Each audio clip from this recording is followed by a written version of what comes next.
Friends, आज आपके लिए मैं एक नया टॉपिक लेके आया हूँ जो कि है टीओसी से एप्सिलॉन एनएफए। अभी तक हमने देखा डीएफए क्या होता है, एनएफए क्या होता है, how to convert NFA to DFA. हमने देखा कि हमें ये कन्वर्जेशन की क्यों जरूरत है, किस वजह से हमें कन्वर्जेशन करना जरूरी है, डीएफए का बेसिक कॉन्सेप्ट क्या है, किन पॉइंट्सों को लेकर हम डिफरेंशिएट कर सकते हैं कि ये एनएफए है, ये डीएफए है। जो भी इनका बेसिक है वो हमने पूरा का पूरा हमारी प्रीवियस वीडियो में देख लिया। अगर आप वो वीडियो नहीं देखी है तो प्लीज़ आप उनको जाके देखिए, जिस वजह से आपको क्या होगा कि बेसिक है उनका पूरा क्लियर हो जाएगा about NFA, DFA and TOC, जिस वजह से इन चीज़ों को समझने में आपको बिल्कुल प्रॉब्लम नहीं होती। जैसे कि अब इस वीडियो में हम देखते हैं कि एप्सिलॉन एनएफए क्या होता है। एप्सिलॉन एनएफए समझने से पहले आपको यह पता होना बहुत जरूरी है कि एनएफए क्या होता है। किन पॉइंट्स को लेके आप डिफरेंशिएट करोगे कि पर्टिकुलर ऑटोमेटा एक एनएफए है।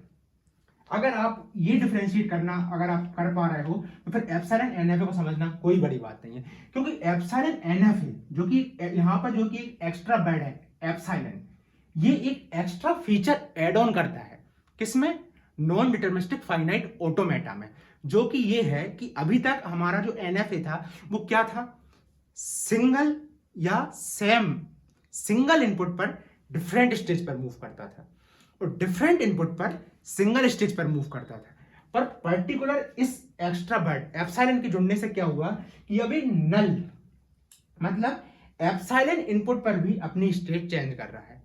इस चीज को समझने के लिए मैं एक रियल वर्ल्ड प्रॉब्लम या रियल वर्ल्ड एग्जांपल से आपको ये चीज समझाता हूं। जैसे कि आपको ट्रेवल करना है इंदौर टू जबलपुर, ठीक है, आपको ट्रेवल करना है इंदौर टू जबलपुर। तो सबसे फर्स्ट ऑफ ऑल आप इंदौर से भोपाल जाएंगे और भोपाल से जबलपुर जाएंगे, ठीक है। तो मैं ये वो कंसीडर करता हूं कि इंदौर से भोपाल तक जाने की आपकी जो कॉस्ट है वो है 100 रुपीज और भोपाल से जबलपुर तक जाने की कॉस्ट है 100 रुपीज। अब आपने क्या करा कि इंदौर से जब आप स्टार्ट करा आपने ट्रेवल करना भोपाल तक, तो आप इंदौर से भोपाल चले गए with the help of lift या बाय लिफ्ट, किसी से लिफ्ट लेके आप चले गए इंदौर से भोपाल तक, ठीक है। पर जब भोपाल से जबलपुर जाने का फिर आप कहाँ जाओगे, भोपाल से जबलपुर तक जाओगे। तो भोपाल से जबलपुर जाने के समय आपको लिफ्ट नहीं मिली तो आप किससे चले गए, बाय बस, ठीक है। तो यहाँ पे आपकी कॉस्ट लगी 100 रुपीज। अब जैसे ही आप जबलपुर पहुंचे, ये आपकी फाइनल स्टेज है, जबलपुर आपको जाना था, आपका गोल क्या था, जबलपुर जाना। अब किसी ने आपसे पूछा कि आपको जबलपुर आने में टोटल कितनी कॉस्ट लगी, तो आप क्या बोलोगे, आप बोलोगे मुझे 100 रुपीज कॉस्ट लगी। पर ऐसे तो कॉस्ट कितनी है, 200।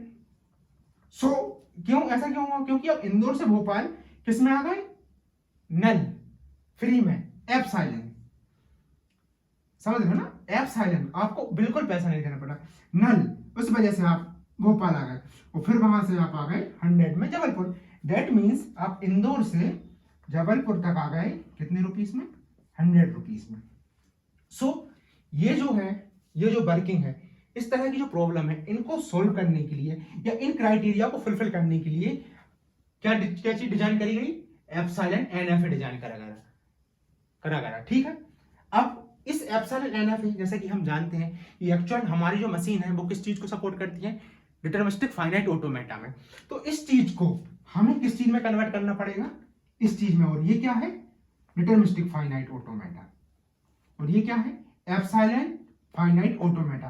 तो ये जो कन्वर्जन है वो हम बाद में देखेंगे। अभी हमारा मोटिव या गोल क्या है, एप्सिलॉन एनएफए को समझना कि एप्सिलॉन एनएफए क्या होता है, किन पॉइंट्सों को लेके हम डिफरेंशिएट कर सकते हैं कि ये एप्सिलॉन एनएफए है, एनएफए है। तो जैसे कि आपको ये जो एग्जांपल है इससे थोड़ा बहुत क्लियर हुआ होगा कि एक्चुअल क्या है, इस तरह की जो प्रॉब्लम रहती है, इस तरह की जो क्राइटेरिया रहते हैं, इनको फुलफिल करने के लिए इसे डिजाइन करा गया। देन अब हम इसे एक्चुअल एग्जाम्पल समझते हैं। जैसे कि आप इसमें देख सकते हो क्यू नोट पे हमने ए इनपुट दिया, तो ये कहां पे जा रहा है, अपनी जो अभी स्टेज है, प्रेजेंट स्टेज है, उस पे ही है। पर एप्सिलॉन मूव से हम कहां मूव कर गए, Q1 स्टेज पर। Q1 में हम B दे रहे हैं, प्रेजेंट स्टेज में ही है। फिर हमको C देने से Q2 पे पहुंचे। मतलब इसका मतलब क्या है कि Q1 और Q2 के बीच में जो आपका स्टेट चेंज हो रही है वो क्या है, एप्सिलॉन मूव है। मतलब बिना कुछ दिए, बिना कुछ के ही आप अपनी स्टेट चेंज कर ले रहे हैं, जो कि मैंने आपको यहाँ पे बताया था, सिमिलर टू यहाँ पे है। तो अगर कहीं यहाँ पे भी अगर मैं आपसे बोलूं कि अगर मुझे फाइनल स्टेज Q2 पे रीच करना है तो मैं कैसे कर सकता हूं, तो आप डायरेक्ट बोलोगे कि अगर मैं कहीं Q नोट पर C दूंगा इनपुट, तो Q0 से Q1 में कैसे पहुंच जाऊंगा, एप्सिलॉन मूव से, और Q1 पर C की वजह से मैं कहां पहुंच जाऊंगा, Q2 पर, मेरी फाइनल स्टेज के। तो मेरा क्राइटेरिया या मेरा जो भी मेरा गोल था वो यहाँ पे आके फुलफिल हो जाएगा। तो इसी चीज को बोलते हैं एप्सिलॉन NFA। समझ गए? इससे आपका कॉन्सेप्ट क्लियर हुआ। अब हम अगली वीडियो में हम ये देखेंगे कि conversion and epsilon NFA to DFA, या तो हम डायरेक्ट कन्वर्ट कर सकते हैं एप्सिलॉन NFA टू DFA, या फिर हम एक तरीके से और कर सकते हैं।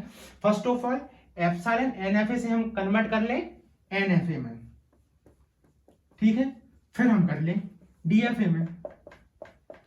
देखो क्या है एक्चुअल कॉन्सेप्ट, आपको पूरा पता होना चाहिए। आप ये भी पता होना चाहिए कि डायरेक्ट आप कैसे कर सकते हैं DFA में, और NFA के थ्रू भी कैसे कर सकते हैं। क्योंकि एक्चुअल क्या है कि एग्जाम में या आपकी जो सेमेस्टर एग्जाम में वो किस तरीके से क्वेश्चन आ रहा है वो तो अपन को नहीं पता, किसी भी तरीके से वो पूछ सकते हैं। और एक्चुअल में भी हमें कॉन्सेप्ट सब तरीके से पता होना चाहिए।